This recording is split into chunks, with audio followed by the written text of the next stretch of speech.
Let's be real about Turmoil. Yes, a lot of turmoil, a lot of lists, a lot of chats. How many of us have them? Well, before we get there, let's get Trevor to knock out his bets for the weekend. And I'm glad we're getting this out of the way because, ladies and gentlemen, we have reached the bottom of the bowl when it comes to these bets. I've been researching since Wednesday, just trying to find something. Something. Because when I say we reached the bottom of the barrel, these games are slow. Like, I'm just not going to kid you not. But I do have one for each. And I do have a local bet that's a surprise for you guys. So let's just get it out of the way. For my college pick of the week, I am looking at looking at Ole Miss versus LSU. That's around at 2:00. Ole Miss is a 9.5 point favorite in this game. LSU, of course, has not been on the right path since losing their opener against UCLA to start the season. Of course, Ed Orgeron is not going to be returning as their head coach following this season. So LSU is looking to hit the reset button coming off the season. Of course, Ole Miss coming off the huge win at Neyland. Doesn't look like they're going to be turning back now. I think a touchdown and the field goal is a pretty decent spot for Ole Miss to cover here at home. So give me Ole Miss minus 9.5 there. And for my NFL pick of the week, which again, scraping the bottom of the bowl, just trying to find something because all these games look kind of shaky. But the one that looked a little of the less shaky, give me Tuke's Carolina Panthers to cover the spread at MetLife Stadium against the Giants there. We all know who the Giants are at this point. I'm looking for Carolina to kind of get back on track, and this is that game. Shoot, me too. This is the game that I think that because they need it. Because yes, absolutely, they absolutely need it. Let me very briefly check out the spread. Yeah, Carolina's favored by 3. So give me Carolina to cover that easily there at MetLife. And for my local pick of the week, not much on the local side either, but hey, basketball will make his debut here on the Tunica Trevor segment. So give me the Grizzlies. They're a 4.5 underdog tonight against the Clippers. I think a lot of people are underselling the Grizzlies right now. I know the Clippers look pretty decent in their matchup against the Warriors, even though the Warriors are the Warriors. Let's just be real. But I expect this game to be just a tad bit closer. I wouldn't be surprised if the Grizzlies won outright. But yeah, give me the Grizz here to cover at this plus 4.5. So that's my picks of the week. Hopefully we get a better slate of games next week to where I can have more than one pick. So any questions, comments, suggestions? What's the over under for Ja Morant? Do you know? I know that's kind of random. I can look it up, but I was just curious. As far as point total? Yeah, for like podcast wise. Cause boy, man, that damn Steph Curry, I ain't think he was gonna come out there blazing. And the way that the Clippers guys was rolling, Ja can put up 25 at least. All right, the over under is set at 25, 24.5. I'm taking that. Bet. All right. Yeah. Say less. One game parlay sound like it's about to happen. Right, that's perfect, man. All right, then. I remember, as a matter of fact, dealing with the Grizzlies. You know, we have Starting 5 podcast every Monday, so check us out. Starting 5, number 5 MEM, Grizzly Bear Blues. Every Monday, new episode. So, y'all want to talk Grizzlies? Follow us over there. Before we move on, Savage has made his return. First time I've seen him in 2 months? Ben Simmons Jr., boy, you and your boy the same like a bug.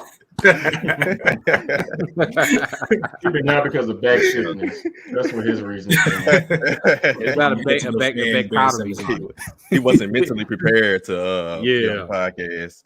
So that's what we're going to. You're bored. Ben Simmons 76ers. Who's bored? Who's more bored? Are both of them bored? I now one of them bored. What are your thoughts? Order two, Skylar, Savage, Sheedy, and Trevor. I honestly think the person that's bored is freaking Daryl Morey. I mean, you got to be either bored or a fool to want to keep on going through this throughout the 4 years. Out your mouth. I want to go through this for 4 years. Okay, well, you're going to have everybody hate you, and we just going to be talking about Ben Simmons in this situation for the 4 years. So somebody bored. Savage may be bored, but, you know, he back now, so welcome back, brother. It's good to have another Ben Simmons associate on this month. Yeah, that's who bored. Daryl Morey, he bored.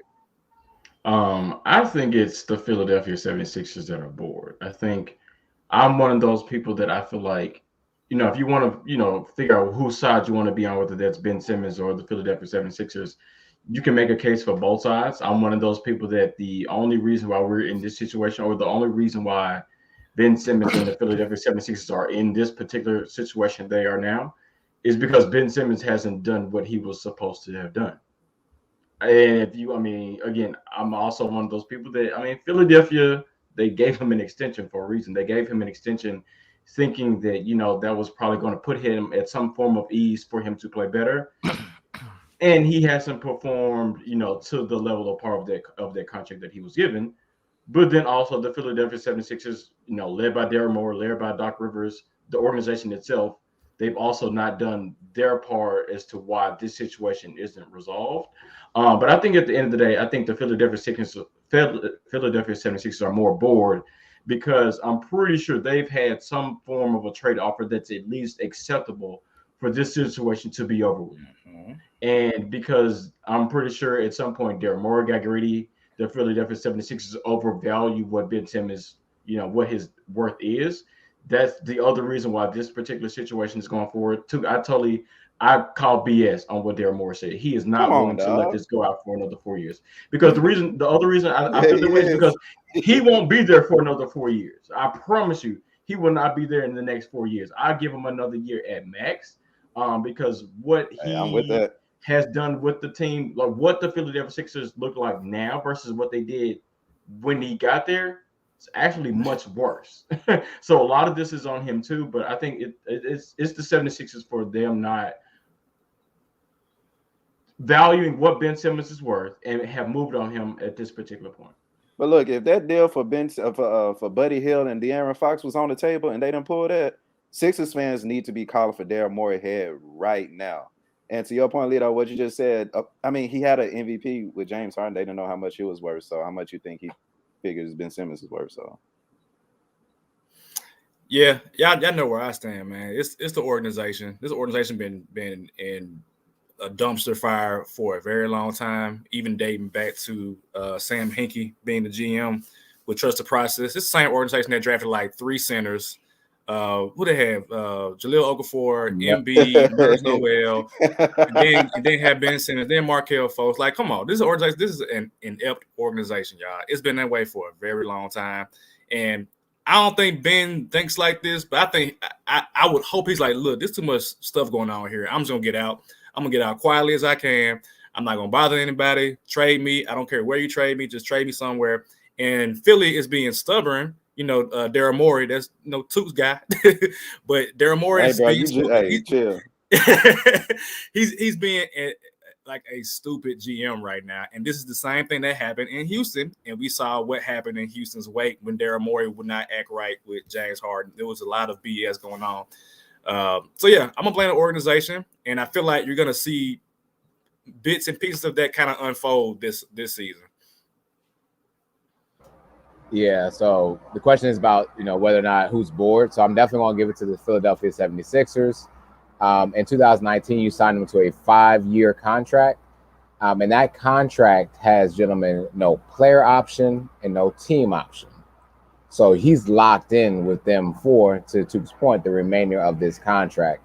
And so the Kings definitely had enough talent to trade for Ben Simmons. Ben Simmons is not even the caliber of James Harden. He's not an MVP candidate.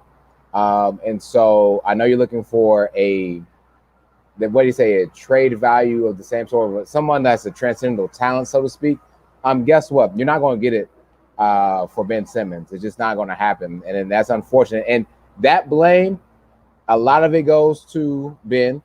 And I'm going to give a great percentage, about 20 to 30% as well, goes to Nate McMillan and the Atlanta Hawks. Because we watched a series where Ben Simmons shrunk. And there was no other basketball to really watch, right? Because there's only 8 teams playing at the time, so 4 games playing. So on national TV, Ben Simmons' stock just did this, game after game. And when it got to the fourth quarter, it got to that. And so now you don't have that value that you're looking for. You just need to trade for what you can. I don't know if they would have gave up Fox and Hield, but I definitely would have got Buddy and some other guard for sure for that contract and for those purposes. There's no way that there's nothing on the table that's comparable to that. But again, to me, Ben Simmons, if he even goes to the West, he's not even part of the All-Star team at all. We don't even count those votes. And he shouldn't even be one, even if he comes back to the East at all. Yeah, I said it a couple weeks ago on the podcast with the Philadelphia 76ers. They didn't realize what they had with Joel Embiid until it was too late. They realized that Joel Embiid was 100% healthy and he was actually that dude. At that point, they had drafted Ben Simmons. And the longer this goes out, the worse the Sixers are going to look. Well, it's not much worse that they can look that they've looked for the past few years at this point. Definitely the organization is bored. And I stand on my point about Daryl Morey that I said in the group meeting with you guys. He's not what everybody's making him out to be. The only reason he's highly regarded as he is because Clay Bennett, the owner of the Oklahoma City Thunder, did not want to give James Harden an extra $5 million. That is the only reason why Daryl Morey is regarded as he's been. I've went and checked Daryl Morey's track record from his time in Houston. There is nothing that probably moves the needle. Maybe getting Chris Paul after basically shipping off all your young talent to LA, basically building the Clippers. So you're basically just been salary dumping and building all of these other teams while shooting your own team in the foot. So, but as much as I give flack to Ben Simmons for his lack of ability to hit a jump shot or whatever, I'm pretty much proud of him on how he's handled this. So at this point, just stay quiet, man. Just figure out a way to get up out of here. We know this is not going to take 4 years. At some point, a deal is gonna get done. I'm surprised they didn't pull the trigger on that Sacramento deal, and I think it's because Morey got greedy and was trying to ask for 3 firsts. Why are you asking for 3 firsts in that situation? Like, that's you basically trying to get a superstar and stay in the lottery, which because he's incompetent. He's incompetent. And he's been incompetent for pretty much since he's been a GM. And I always say this: when you're the smartest person in the room, you're in the wrong room. And that's what Daryl Morey thinks. That's his whole mentality and mindset. Like, I'm the smartest person in this room. No one in here is better than me. But again, if you're the smartest person in the room, you're in the wrong room. And that's how this whole thing has been. Great points. Me personally, I think all sides are bored, but Philadelphia are more bored. And it's because this dates back to who else? As y'all can see the shirt. My guy, Jimmy Buckets. Yep. They should have kept him over Ben Simmons, but they decided to cater to Ben Simmons and get rid of Jimmy. To y'all benefit, Miami.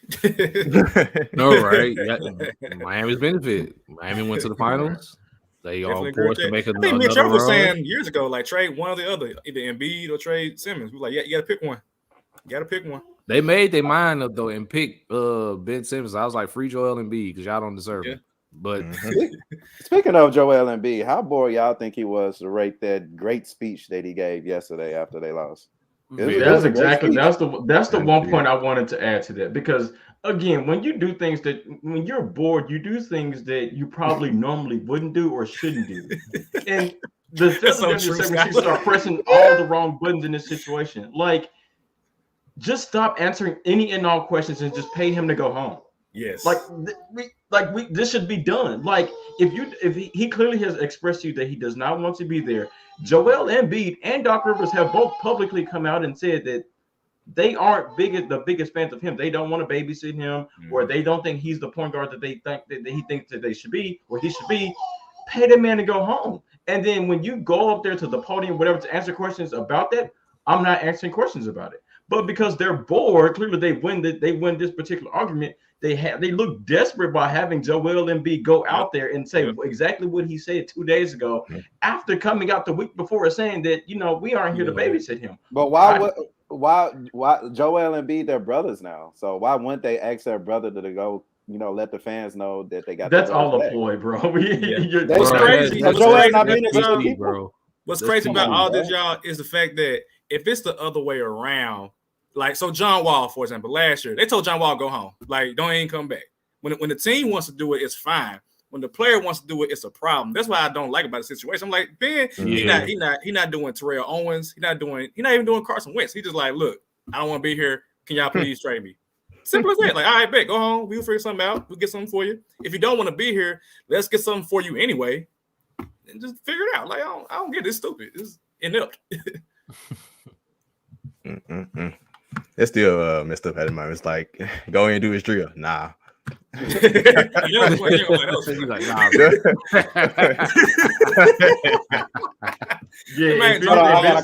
I got a call. Yeah, I'm gonna say, if anything, Ben Simmons, he needs to be mentioned next on the troll and all, because he was definitely trolling that bro. He was. And the phone, it's not even the fact that his phone was in his pocket; it was visible when he was practicing. Like, some people, if you have it in your pocket, nobody would know. That jump was visible. He was extremely you gotta be bored and was trolling. To have your phone in your pocket while you hooping. That's right. Yeah. People don't even do that in pickup games. I'm saying.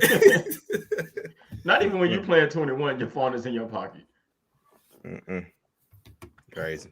Well, I got another year board before we move on.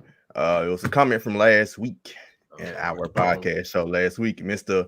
Kill all black people. I hope they all burn in hell. So I reported him. So I don't the message doesn't show anymore. Remember seeing the comment, and it wasn't really nothing he really said. It was like a bunch of letters, but his title, his name says, "Oh, bro, you're bored." Hey man, we addressed them last week, so we can. You're bored, bro. I mean, I wasn't on. We can keep it moving. Yeah.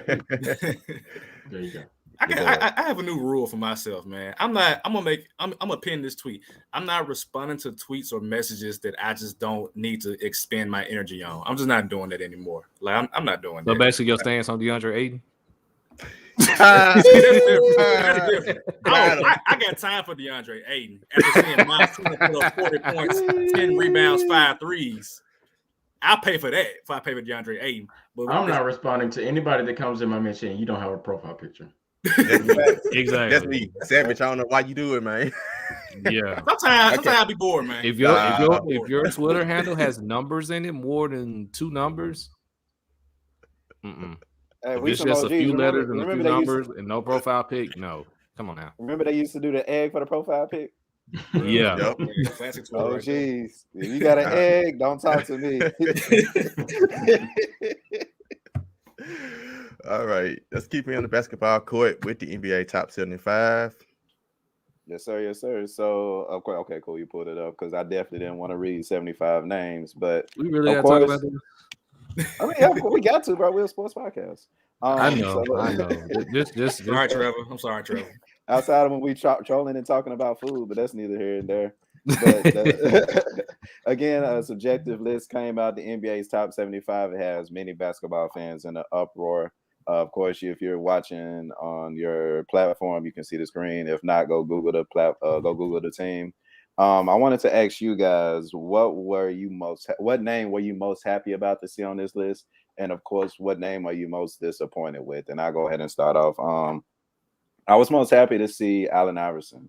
In this media age where you got to win a championship. Of course, he didn't win a championship, but to me, Allen Iverson, he was my first favorite player of the game, and he's the most cultural most influential of the game. So to still acknowledge him and what he's done in the game of basketball to me is huge. So big ups to Allen Iverson. Yes, you do need to be working in the Philadelphia front office because they don't know what the hell they're doing. But that's neither here nor there. Again, the name I'm most disappointed by is Klay Thompson. Of course, watching the Warriors over the season, like this is the second greatest shooter, could be the best shooter of all time if he didn't want playing with the best shooter of all time. But you got a guy who's a 3-time All-Star, 2-time All-NBA player, 3-time champion, holds the records for 3-pointers made in a game and in a quarter as well with 37 points in a quarter. Like, that's unheard of. And then you come out and put up 60 points in less than 30 minutes, only 11 dribbles. Like, how is that not a top in anything that you do? Like, so I think that's a big name that I'm disappointed about. So we can just go down the list: Shark, Lito, Sav, Sheedy, and then Trev. Okay, so I guess Melo is the one I look at that I'm more. What's the specific term of what was most? What you're most excited to see? Yeah, I'd say Melo because I could have saw him easily not making it. I ain't gonna say easily not making it, but I could have saw a case. I could have saw him potentially not making it. Yeah, I know what you mean. So it was like, okay, I'm glad they gave him his respect. The most disappointing and most egregious, in my opinion, is Dwight Howard. He was second. He was second beautiful. to me. That's beautiful. Bro won like 3-4 defense player of the years. He was the best center in the league for like 10 years, and he's still playing now. Like, it's like you could tell they kept off some players who had like some type of drama around them, and Dwight Howard, everything that happened with Orlando out of that, but that's egregious. He should be on this list. That's beautiful. I don't know who they should take off, but somebody should be taking off of him. That's just my opinion. For me, the person that I'm a little surprised that they were on there is Dirk Nowitzki. Dirk Nowitzki, a lot of times, in my opinion, gets overlooked or not mentioned enough for what he did in his career, especially the longevity and how well he kept the Dallas team like competing at a high level. I think he was a 14 NBA All-Star, and I think the only reason he got on there, personal opinion, is I'm glad that he did win that ring against the Miami Heat several years back. I think per se, if he doesn't win that ring, maybe he's not on this list. Maybe he's not listed as a top 75 player of all time. So I was a little surprised that he was on here. Sharky, the biggest egregious one is Dwight Howard, but I think Vince Carter also has a say so too in this. I think 8-time All-Star, one of the best dunkers of all time. Like, people will forever, look at his YouTube videos and be like, dang, like he was dunking in the game like that. Like his All-Star, like his dunk appearances were like that. Like, I don't know. I feel like, especially like as long as he played, I think he played over 20 years. I think something like that, or close to it. So like that alone, I think is worth him at least having more consideration for somebody that missed that on this list. So, who I'm happiest about on this list, Took mentioned Allen Iverson. I'll shout him out. I'm also happy. I know she'll be mad at me, but I'm happy about Steve Nash being there. So I feel like Nash was a part of one of the greatest offenses that we've seen with Phoenix. But also, I mean, he ran to the Lakers and the Spurs a lot in the playoffs, so you got to give him some kind of credit for having to deal with those teams. And David Stern. with suspending teams. So I like that it gave him some credit. Some debate about the MVPs, but today ain't today for that. What I'm not disappointed in a player per se, but the process, the subjective nature of the list, because I feel like we included some role players on some specific championship teams. Name pops out to me is Dennis Rodman, who is no doubt one of the greatest players of all time, rebounding, defense. But I'm like, if we're doing it for one end of the court, can we not do it for the other end with Klay Thompson? I mean, you can ask anybody about shooters, and they're going to say Klay Thompson is like the deadliest shooter. Man scored 60-some points with like 10 dribbles. Like, come on. And we know this for a fact in the way that the Warriors just kind of fell apart last year. And that was with Steph, So Klay, I think, is you can't write basketball history without Klay Thompson. I don't think you can do that. So I feel like he needed to be added. I won't get into Dwight Howard because that speaks for itself. I don't understand how he was not included when he literally helped carry the Magic to the finals. They beat LeBron James on the way there. They only took one game. That was a buzzer beater in Cleveland in game 2. So that's egregious. I won't get into other players. I'm sure that Trevor will get into his player, but I'm gonna say that the subjective nature was disappointing for me because of some of a lot of these players are your top players. I'm trying to find any other like role player, like Robert Parrish is a role player. Kevin McHale arguably is a role player. So it's kind of like, if y'all gonna do that, then you gotta add Klay Thompson in there too. So yeah. All right, so let me say this before you go, Shitty. So the list was they didn't take away anybody from the top 50 players. So they just added pretty much essentially 25. I definitely get your point, but just wanted to throw that out for the listener who didn't know that. Was Rodman on the original 50 list? I thought he was. I think he was. I think him, Dominique Wilkins. I don't think Dominique Wilkins went on there. Nah, he went on the original. I don't think Dennis Rodman was either. Okay. And they did add some people. And to that end, that's crazy to add them to the list. Then you know what I'm saying? That's interesting. It's interesting, but what I think is now is like they gonna figure out where they messed up with this list, and then I guess add them on to the next 25 plus whoever else may play within the 100-year list or something like that. So they have like a top 100. So I think that's how they doing it because they did mess up with Wilkins and he's on there, and then Rodman they messed up with him and he was a fan favorite. So I think Rodman wasn't on the NBA 50. So yeah. There you go.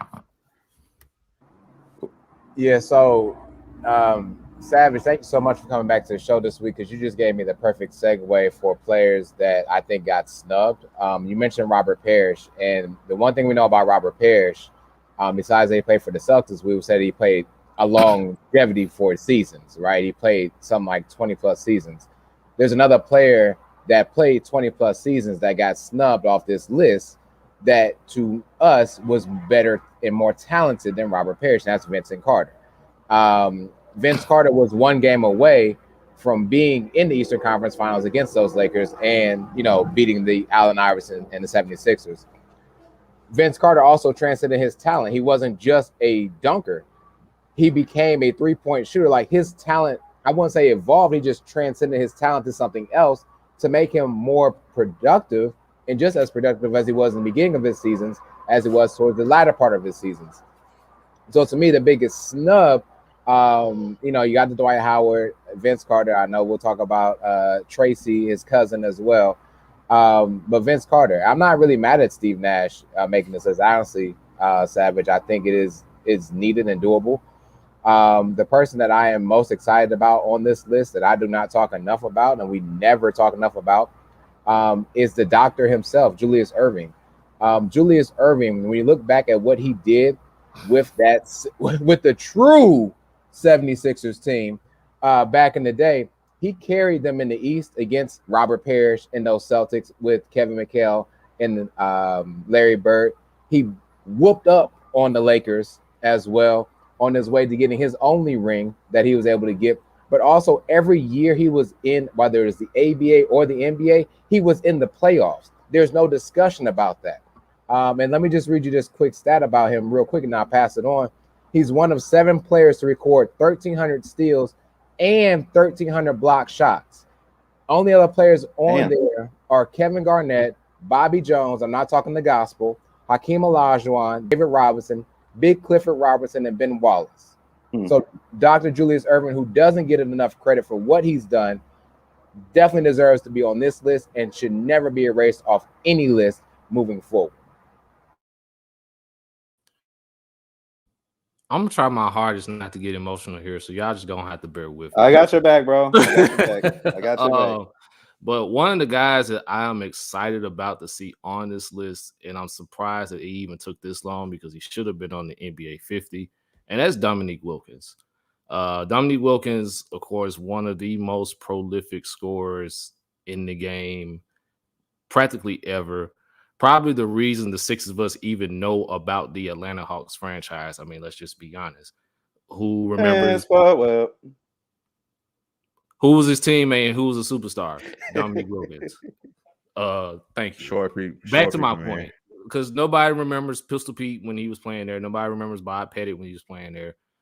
So Neek was the one who put the Hawks on the map for the 6 of us. So, of course, shout out to him. Again, he should have been on the 50 list. But the biggest snub, obviously, obviously should have been on this list. Like, his 7 or 8 year stretch that he had, 2-time scoring champion. He was at least on the All NBA second team, most improved player in 2001. That 7 or 8 year stretch that Tracy McGrady had is better than most of these folks' careers that is on this list. If I have to take some people off and put Tracy on there, first and foremost, Dame comes off this list. I'm just going to be just honest, because what have you honestly have done in the league? I mean, you have a rookie of the year, you have your big time playoff moments, but you only have one conference finals. Yeah, you can say the same thing about Tracy, but everything else, Tracy has done better. Like all NBA, like I said, all NBA first team, at least all NBA second team, most improved player, 2-time scoring champ, things of that nature. Another guy that I would probably look to take off is Bill Walton. I mean, yeah, Bill Walton was great in his heyday with the Portland Trailblazers, but let's be real, he was sidelined a lot with a broken foot and was on the bench on a stacked Celtics team, which half of that Celtics team is on this list with Mikal, Parrish, Bird, you name it. So that's another guy that you can possibly take off. And then lastly, of course, I'll give my shout out to Dwight Howard, who I'm surprised, who definitely should be on this list. And as much as I love Reggie, I would take him out too and put Klay Thompson. I'm just gonna be honest. But yeah, in the end, I guess they got it right. But like I said on Twitter, hopefully when I'm 57 and they do the NBA 100, if there's a 100 team, they finally reward Tracy and stop disrespecting him. So that's straight up.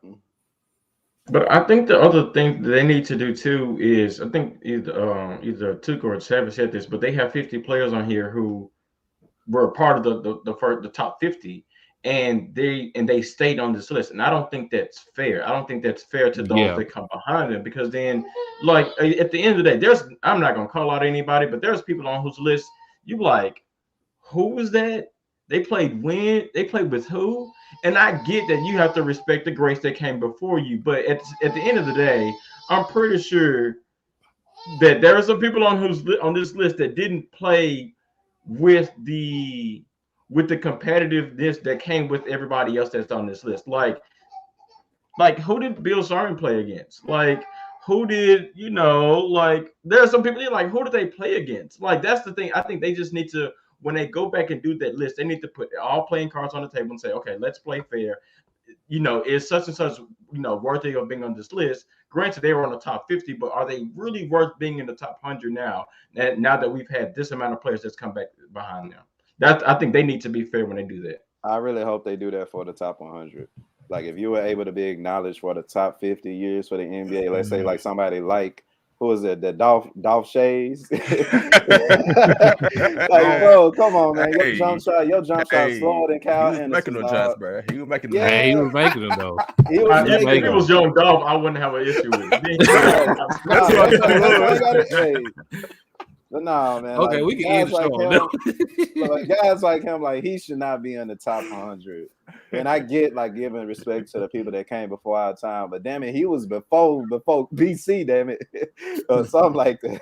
Like a lot of these older guys, they either played with or against Bill Russell.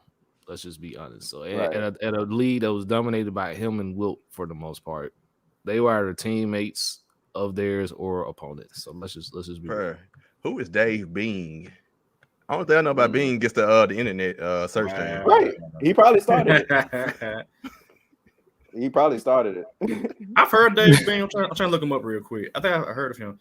Oh, somebody else that didn't get included that tweeted this morning. Alex English. If y'all don't know that man, you talking about one of the most look up. That's one of the best scores of all time. You talking about one of the most prolific scorers ever, man. Alex English was that dude.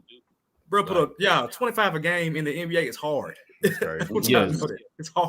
You want to know what is hard though? Averaging a triple-double. So I'm happy they put Russ on this list. Because nobody's done that besides Oscar, and it's fine. Regardless if he was or wasn't on there, but I'm happy he's on there though. So yeah. I'm happy too, because you cannot write NBA history without including Russell Westbrook because of that reason. And that's why I feel like Kyrie should have been on, because again, that shot against arguably the best team ever in the Golden State Warriors, you can't you're never gonna forget about that shot. Like you knew where you were when you saw that shot happen. And I feel like that's something that has to be accounted for in this process. Like I agree. With Dame got his moments, but were they ever of that high caliber? That was what my argument was for the Dame argument though. One could argue that his statistics are better in the season, and he's actually played a lot more games than Kyrie. That's fair. And number one option. And number one, like you said, Strike, number one option since his rookie year. You know what I'm saying? And he has even in NBA history, they only showed it. He wasn't number one option his rookie year. He was number 2 option in his rookie year. But yeah, he still hit the shot though. He still hit the shot. Second year. Bye. Yeah.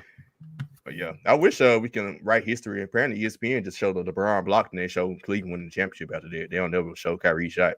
Apparently, when they show rarely show Kyrie hitting that shot. They show the block. That was a dagger. That's crazy. Like he got to hit the shot after the block. So hey, whatever. But man, that was my really good convo. Like I said, any list you're gonna argue any list. I mean, it's very subjective. Players from the 50s and 60s. Hey, ain't nothing we can do about that. Well, Kendrick Perkins said they were dribbling like this. Boy, you talking about dying laughing. I ain't gonna lie. That was hilarious. Yeah. All right, Skyler, it's time for our week 7. Cool. We're gonna keep the train moving as we go through the show. So of course the NFL week 7 picks are here. Trevor has already alluded to the fact that there's not that many good games this week. So maybe as we say that there are some upsets that's going on this week, but we do have 3 games that we're gonna all choose from.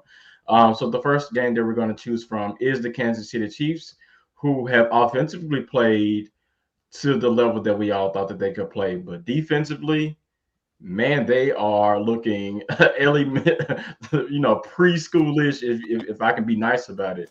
So that's the game. Again, they're going against the Tennessee Titans in Nashville. Tennessee just came off a really huge win against Josh Allen and the Buffalo Bills on this past week. So those 2 teams are locking it up this week. So in the order of, let's go, Savage, welcome back to the show. I'll go after Savage, then Sharky, then Toot, then Cheaty. Between the Chiefs and the Titans, who y'all got? All right, first of all, I ain't know Derrick Henry damn near got 800 yards rushing. Can I get some of that on my team, please?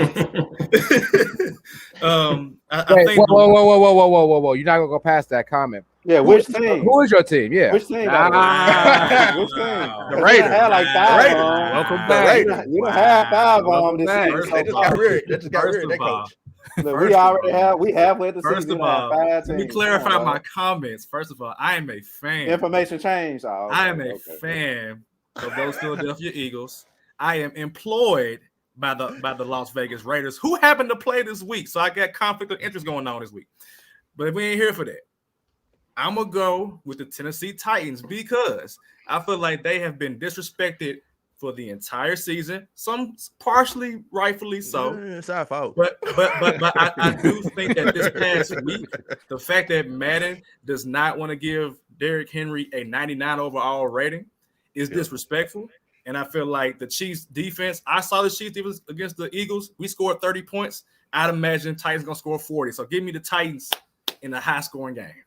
Man, that's almost exactly what I wanted to say. I think this is going to be a very high-scoring game. I honestly think first team to 40 is going to win because I'm not sure exactly what Tennessee. I still have my questions about Tennessee in their defense, or more so the back end than the front end.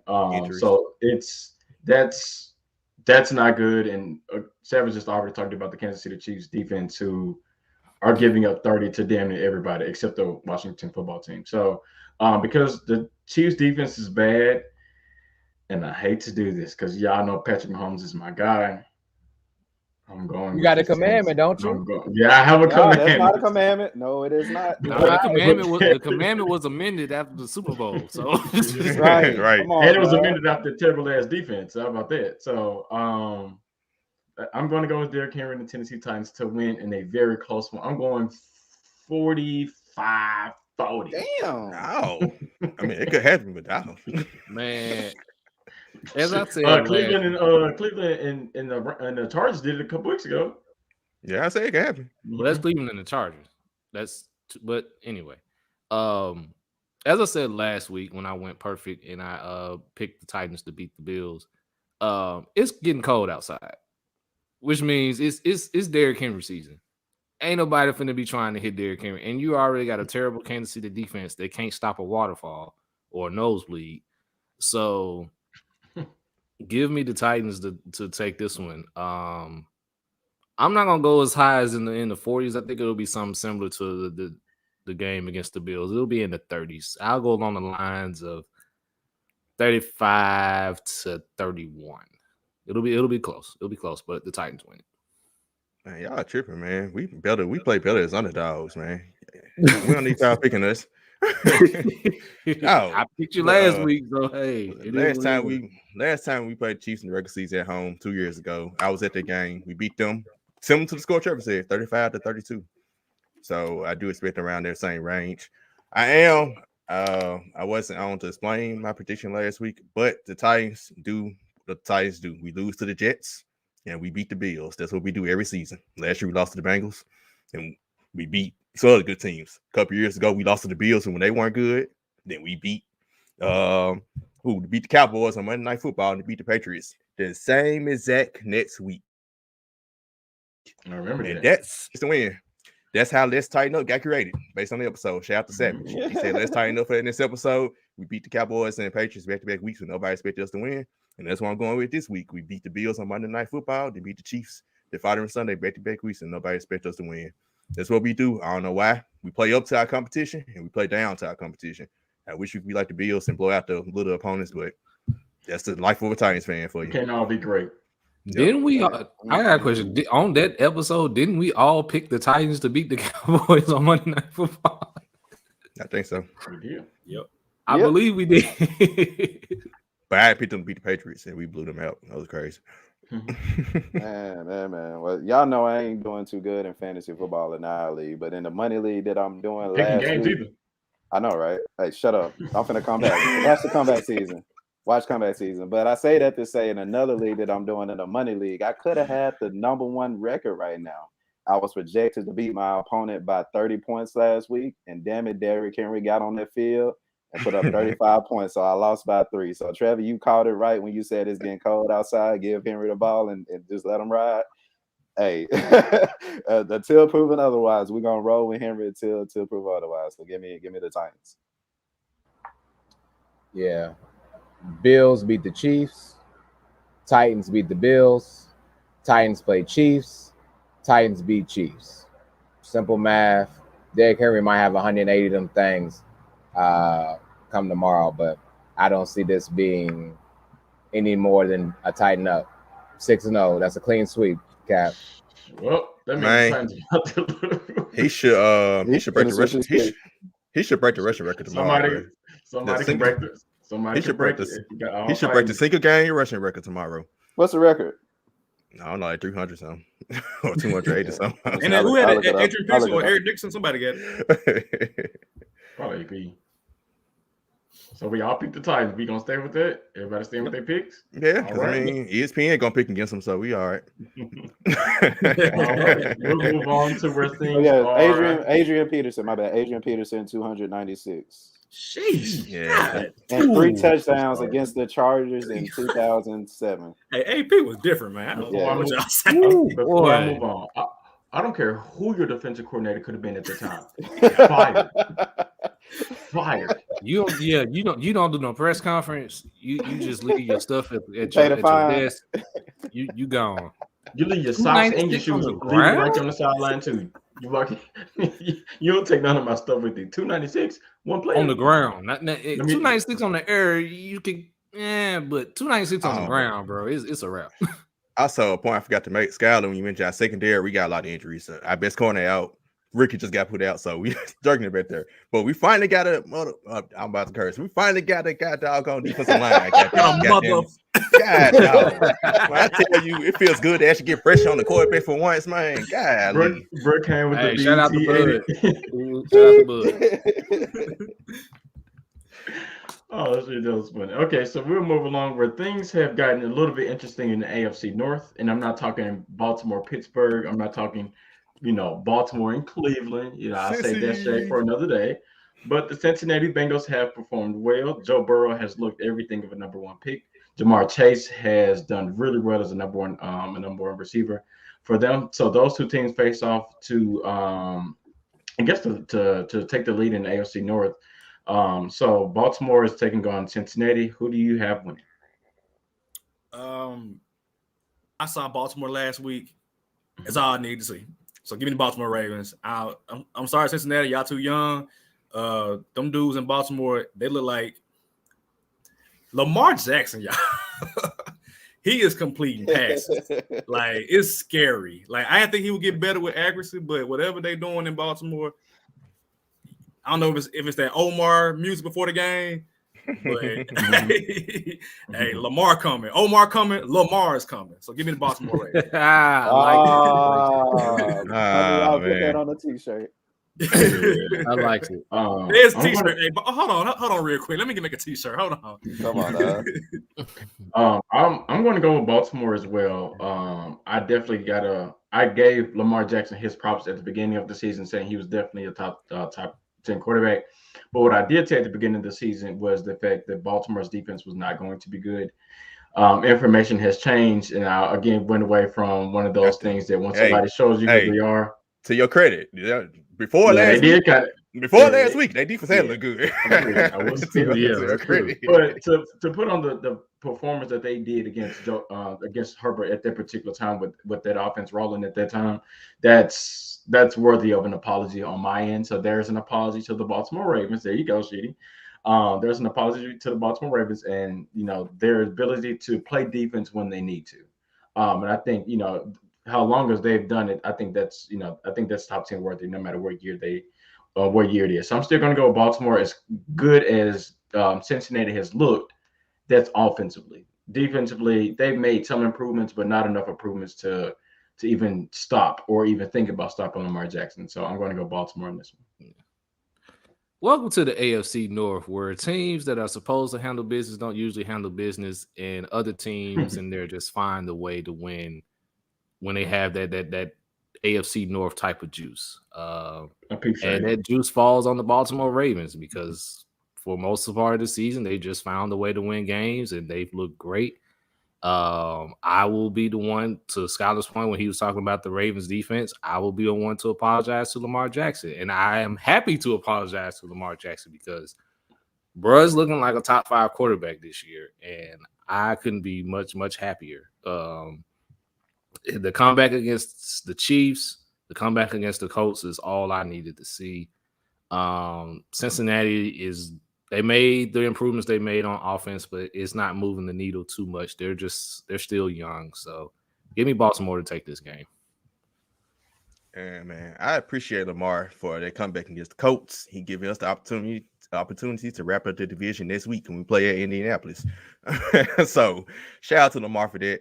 Shout out to the Ravens. Hopefully we see them in the playoffs again because you know how the heated rivalry is between us and them. So give me the Ravens, and hopefully we'll see them in the playoffs and put them out again.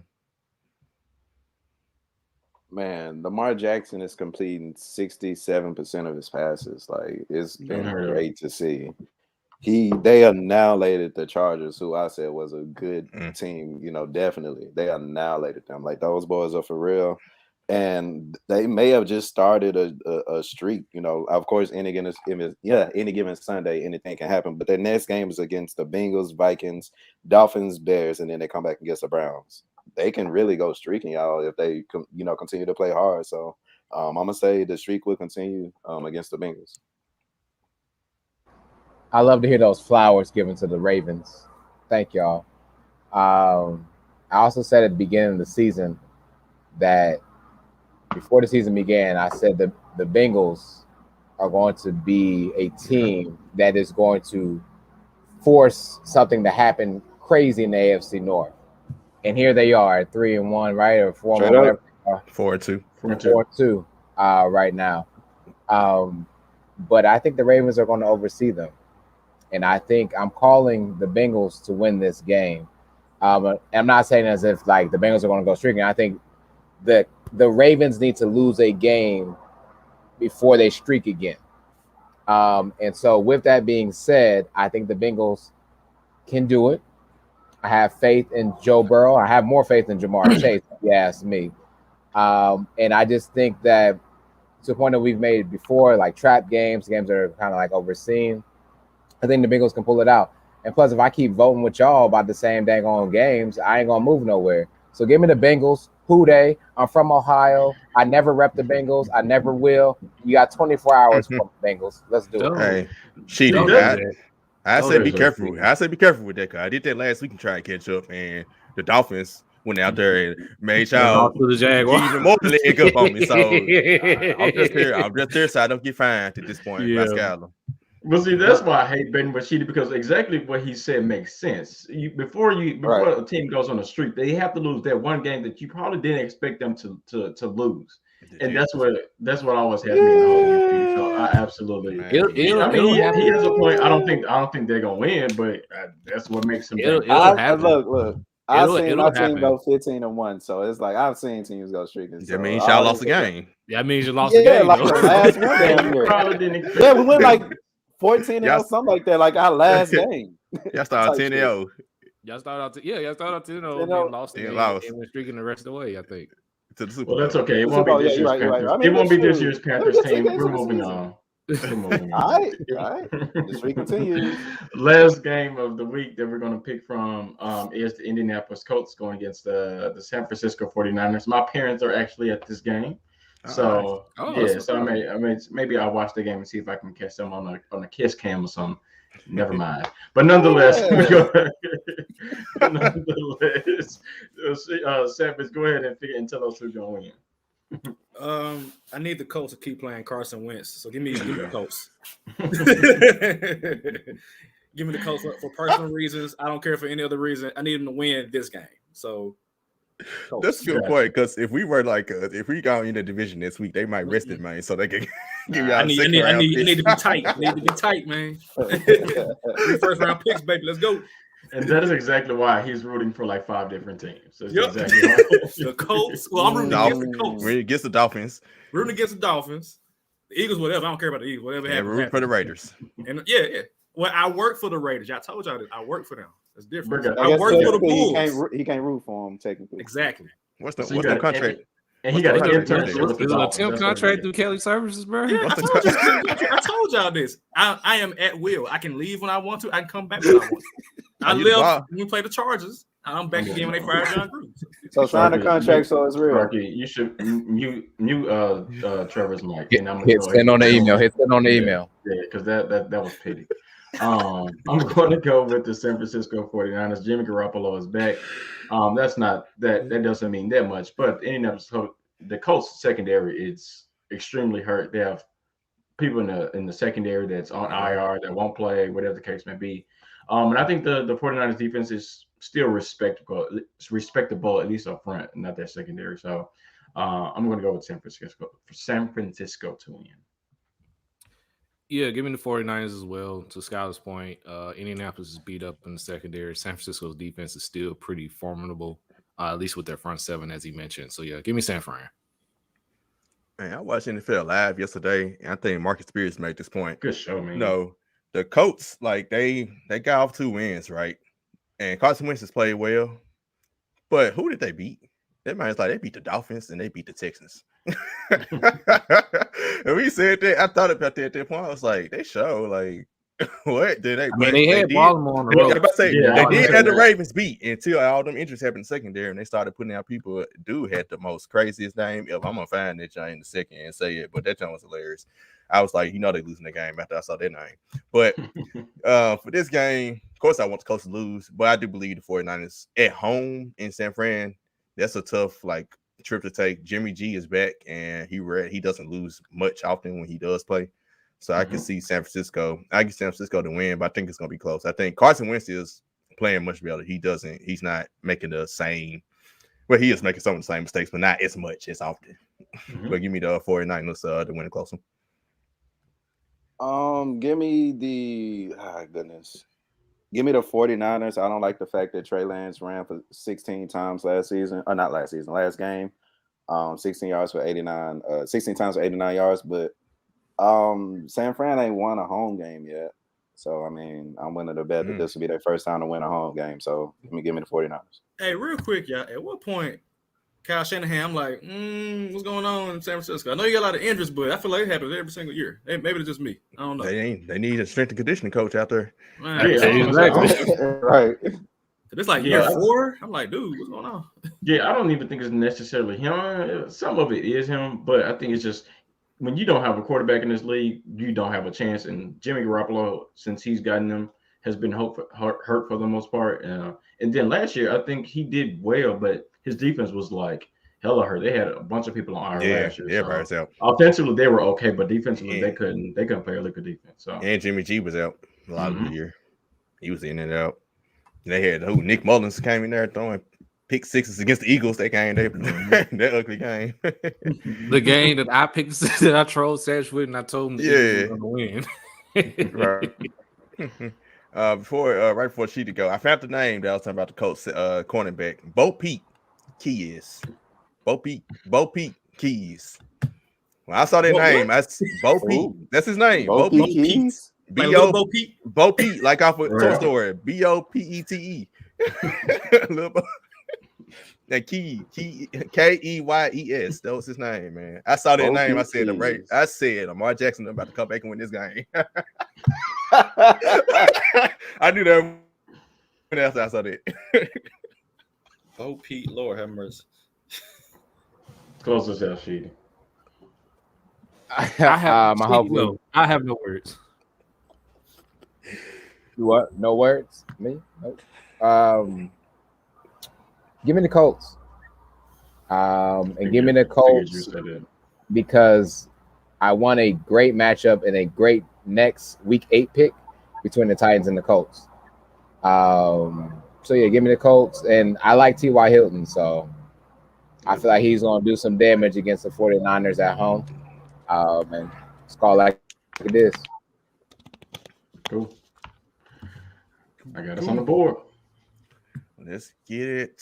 So let's close out. We did the backwards order today. We're going to close out with real talk today instead of starting off. So, no, we talked about fans before, so I didn't want to no point diving to the Tennessee Vols fans. We already know crazy throwing mustard bottles and tennis or golf balls. Lane Kiffin, marvelous job with his trolling. But that's what I want to get at because this injured player stuff is getting too ridiculous. That game lasted 4.5 hours because every other play, somebody was quote unquote hurt, leaving for one play and coming back in. Real talk, man. What rule can college football? Can they make a rule? Because you don't never truly know if a player is hurt. Like, what rule can they make to offset that? Because that was ridiculous. I can't remember what guy said it on the call that was doing the call for that particular game, but I think he said something along the lines of if a player has to be, if there's an injury timeout for whatever reason, then that player just needs to sit out for the rest of that drive. I think that's the only way that you can do that because like that was high level trolling but that was also like unheard of, and that's not fair to people that are coming to pay to watch the game, people that are watching the game on television. That's also not fair to the other team as well, too. I mean, at some point, you got to be fair, and having your player sit because you guys are tired or something like that. At the end of the day, stop it. I think that's I hate when stuff like this happens. Like if your players can't keep up, then to have them stop the play, have them stop the drive, and make a defensive stop instead of having people just like fall down because like we can't keep up. Like I don't think that's fair. So the way to solve it, if I get hurt on a particular play, I'm out for the rest of the drive. I would institute burning the timeout. It just one phase. Now, if it's something serious to where, but I mean, it'll be tough to measure. But I would definitely just kind of risk just if it's something like as egregious as what's happening. And I find it ironic that it happens to the Vols a lot because Florida used to be known for doing this every single year in the matchup. So I just think if it's going to be this egregious like this, you got to burn a timeout or something. Like you have to make them pay for something. I mean, it'll be tough to measure like what caliber of injury do you burn the timeout? Do you not burn the timeout? But just for the sake of it, just make them burn the timeout. And so it'll definitely stop it. So, I mean, I don't know. So would you give teams more timeouts then? No, because that wouldn't solve the issue. No, they're just think about it, if you burn timeout, you ain't faking no more injuries. Exactly. Okay, gotcha. Because you're gonna lose all your timeouts, so Gotcha. you ain't faking no more Yeah. injuries. I think on my end, I would say they gonna have to like specify. Well, it's confusing because I feel like it's a slippery slope if you decide to like take a player out the entire possession. Because like, what if your quarterback, or well, I guess it's more about the defense. What if like your best cornerback really gets hurt and it's not too hurt, and you want him to come back in? You know what I'm saying? So I think what they're gonna have to do is like somehow, some way, and I don't know how you're gonna do it by body part, but like if you get off on your own power, like. You have to figure something out. You know what I'm saying? Like if you get carted off, like okay, whatever. But if you get up and you jogging and running and you ready to go, like nah, man, you can't be doing. If you have a Charlie horse because you are dehydrated, you need to burn the timeout. Or something. They got to figure something out. You got to do something. I can't see them making a rule for it because the best players are not going to be on the field, and that's going to be kind of counterproductive to what they want to show on television. But they need to figure out something like if your player ain't carted off, you gotta sit out for the drive, like or something. I don't know. Or better yet, like if you really are injured, like get that man off the field. Like let's move. Go. You got grass that can go grab his man. Get them off the field. Pull them off. Right. Don't like sit down. Like because what killed me is when they go off to the sideline and before they get there they drop. Like no, nah. So, I ain't doing it. And I would preface this by saying Tennessee did do that one time as well. We had, I think, he was actually hurt. Now he was actually hurt. Yeah, though, that guy was actually hurt. But he was trying to come off the field, but the coach said, "No, it's gonna go down so we can just save time." Yeah. So at least I know he was actually hurt because he actually did get hurt. Like, this players, you don't want it. I just tweeted say I'm not going to specify. I'm not going to say if I know a player hurt or not. I'm just going to leave it at that because I know. It was literally one play where a defensive lineman for Ole Miss was getting ready to line up in his 3-point stance, and then he literally just laid down like he was hurt. And it was the same players. They had like 3 or 4 players in rotation doing it. Yeah, some bench players. That's like you ain't nobody. It's just gonna drop down. It was players that it's like it did get ridiculous. I was like, nah, they got to find something. I do like the whole drive. You got to burn the timeout. Burn timeout. I do like the timeout or penalty. It has to be something. I do like to missing the whole drive thing because if let's say it was one of your legit players, like he got missed the rest of their drive, that's gonna hurt. Mm-hmm. Yeah, I like that idea because I was about to say like just kind of implement like a time rule, you know what I'm saying, where they can't enter the game at a certain time. But I do like the drive, like if you hurt, like you sit your butt down on the drive, you know what I'm saying. All right. So and this is not just an Ole Miss issue. I'm about to play a sheet. This is not just an Ole Miss issue either. It was so amplified in the game, but this has been a college football issue for years. Yeah.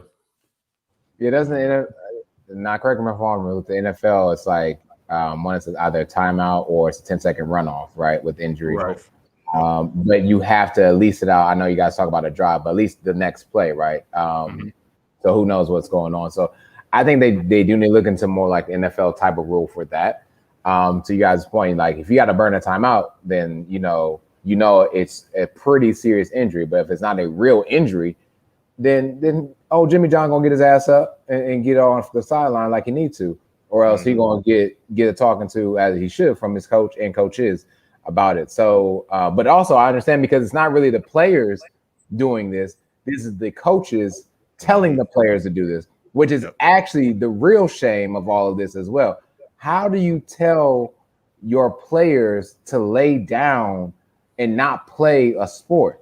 Like I don't understand the mentality that you're trying to set with them. That's not a smart and strategic move. I get it. They're moving the ball down the field really fast. You can't keep up. That's not the player's fault. That's the coach's fault for not having them strength and conditioned and ready to play the football game. The only time you need to stop it, burn the timeout. Or make a play. It's simple. Or play better defense. Yeah, that's it. Like the only time that I would tell and I mean, this is a different sport. The only time I would tell my players to like hurt themselves, so to speak, is to take a charge. You know what I mean? Like in basketball, you take a charge, boom, now we're on the other side and playing some offense. But like legitimately, this is really from the coach's standpoint. This is disgusting to tell your players, hey, go down. We need it. Instead of just coming up with a scheme to stop the other team because you've already had a week to prepare and you're still not prepared. Within your week of preparing, you're telling me, hey, if I give you the sign, if I wink twice, I need you to say the hell down. That's stupid to me. Yeah. And I do feel like karma comes back around. I think Matt Corral's probably playing today, but he was questionable. He actually did get hurt later in the game. I was like, that's karma. You fake all them injuries, your actual best player actually gets hurt. Like it just karma kind of comes back around. But 4 hours and 45 minutes of game time. Now 20 minutes is because of the fans throwing stuff on the field. So 4 hours of game time because of fake injuries. Nah, bro. Like, yeah, that's beautiful. And one more thing, college football needs to change that targeting rule too. That is a rule that targeting rule in college football is just about as bad as the taunting penalty in the NFL. Both are trash. Yeah. Both are equally trash, and they need to change those like yesterday. Sorry, that has nothing to do with the Tennessee game. But that's fine. No, we got it. This is college football conversation. Yeah, this is college football conversation. That also is terrible. Also, the timeouts Trevor was mentioning, Lane Kiffin used 3 timeouts before we get the field goal for halftime. And I think somebody did it to Memphis a couple years ago. I think UCF or somebody, and we ended up missing the field goal after they called out 3 timeouts. But he could those timeouts could have went to those timeouts could have went to those injuries. It's also UCF for Memphis. Those timeouts could have went to those injuries, but all right, man. Great episode. Remember, like, we still live every Saturday morning 10. Savage has made his return.